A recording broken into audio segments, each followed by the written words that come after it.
Hello and welcome to the news this week, your one-stop source for the latest happenings in the world of alcoholic beverages and the hospitality sector. I'm sure you look forward to the latest news updates every Friday morning. The news this week is powered by the most trusted trade publication, Spirits. Here are the major headlines before the detailed news.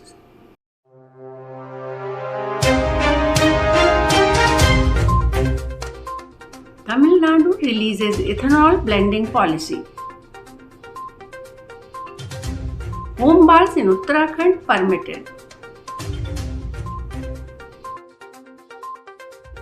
Ladakh notifies its new excise policy. The judicial custody of Manish Sisodia extended. Diageo India's Regenerative Agriculture Program. Kambhat Group acquires Dell Professor.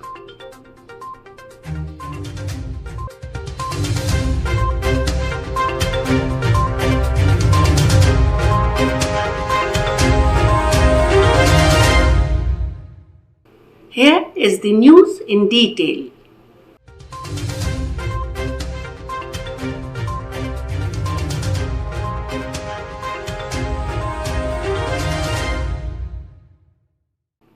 With an objective to improve farmers' income, revive the sugar industry and attract investments worth 5,000 crore rupees in molasses and grain-based ethanol production capacity, the Tamil Nadu government has unveiled its TN Ethanol Blending Policy 2023.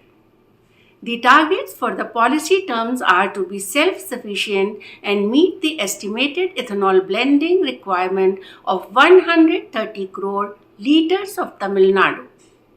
The policy, which is valid for 5 years, covers new grain-based distilleries as well as the expansion of existing ones.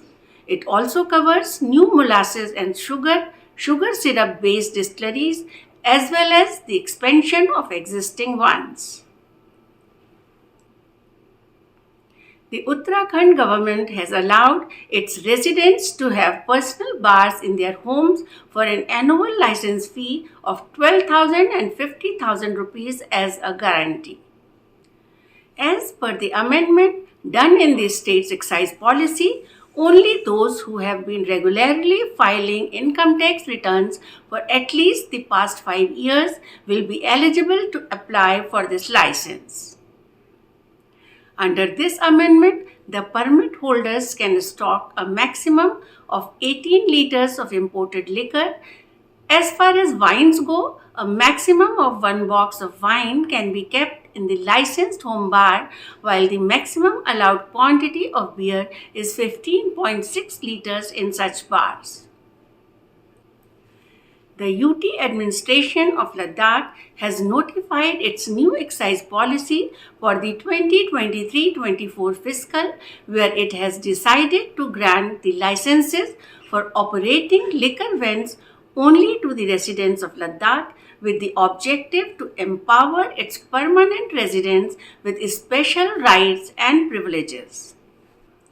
The new excise policy, coming into force from 1st April 2023, aims at encouraging a transition from high to low alcoholic content beverages and checking bootlegging of liquor and narcotic drugs in the Union Territory from its neighboring states and Union Territories.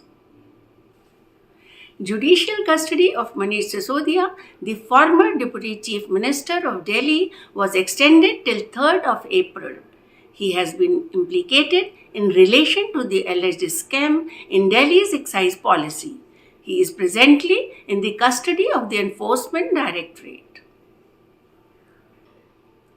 From 1st April, Tamil Nadu State Marketing Corporation, TASMAC, is to introduce a buyback scheme of collecting empty liquor bottles in the Coimbatore district.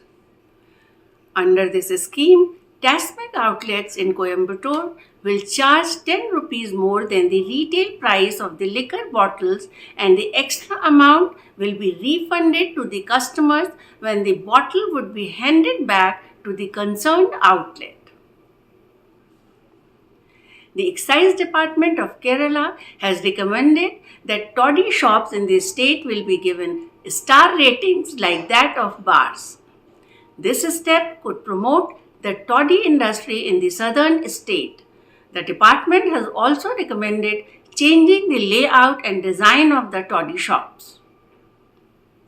Campari Group has acquired Italian vermouth and gin brand Del Professor, which was founded by Del Professor in 2013.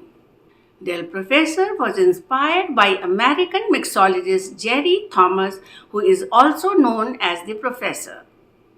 Del Professor's gin collection includes Del Professor Gin Monsieur, Gin a la Madame, and Gin Crocodile.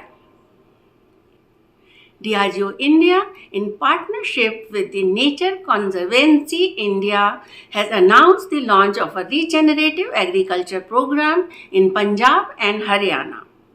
The Nature Conservancy India is a leading conservation organization working to make a positive impact around the world in more than 76 countries and territories.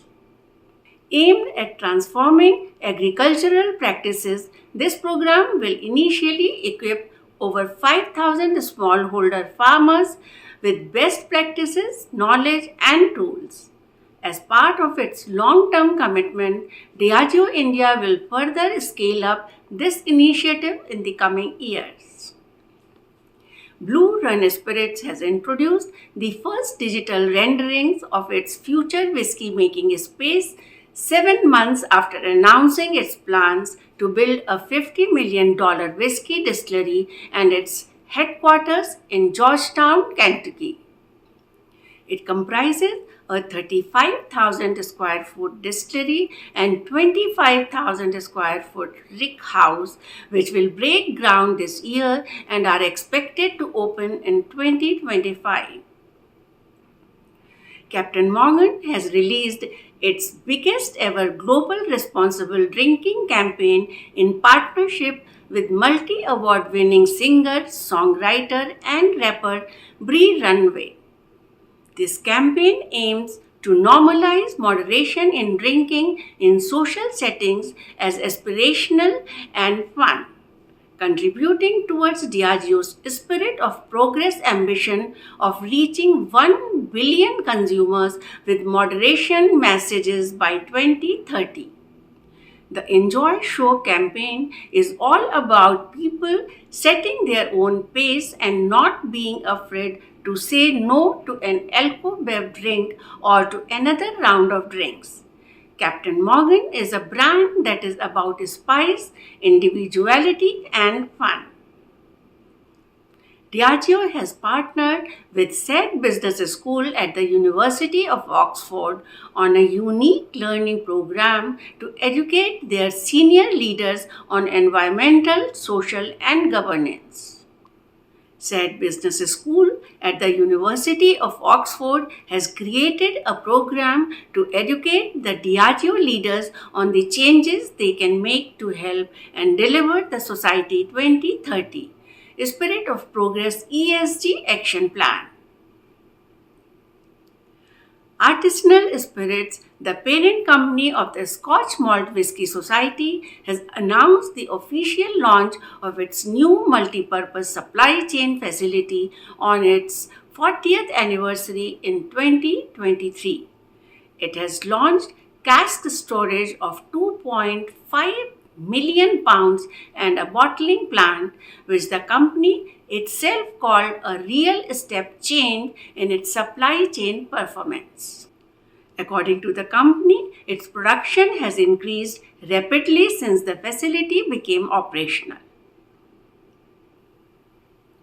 The Glenallachie has introduced 3 new limited edition single malts in its Virgin Oak series, which are 8-year-old Scottish Virgin Oak Finish, the 7-year-old Hungarian Virgin Oak Finish, and the 10-year-old Spanish Virgin Oak Finish. All 3 of the single malts were bottled at 48% ABV without added coloring or chill filtration. Jade Forest has unveiled a new line of non-alcoholic beverages made of natural ingredients.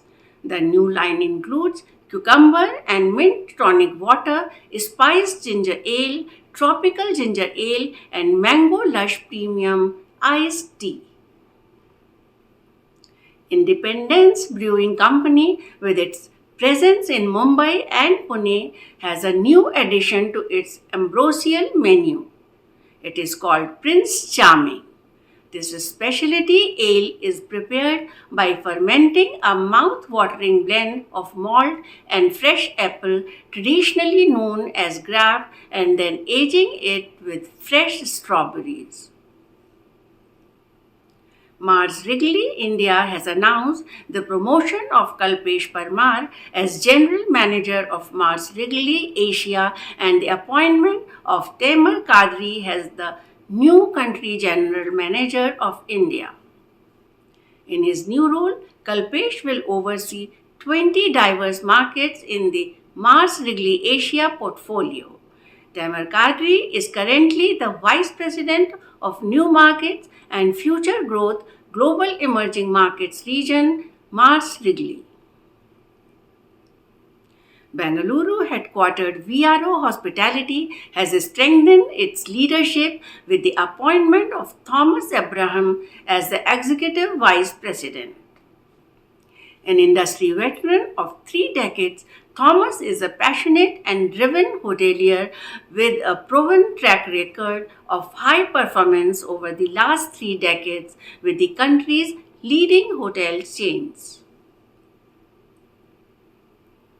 Fairmont Jaipur has appointed Sachin Katoch as its Associate Director of Sales, who brings more than 10 years of experience in the hospitality industry, including stints at renowned hotels such as JW Marriott Mumbai and Hilton Jaipur.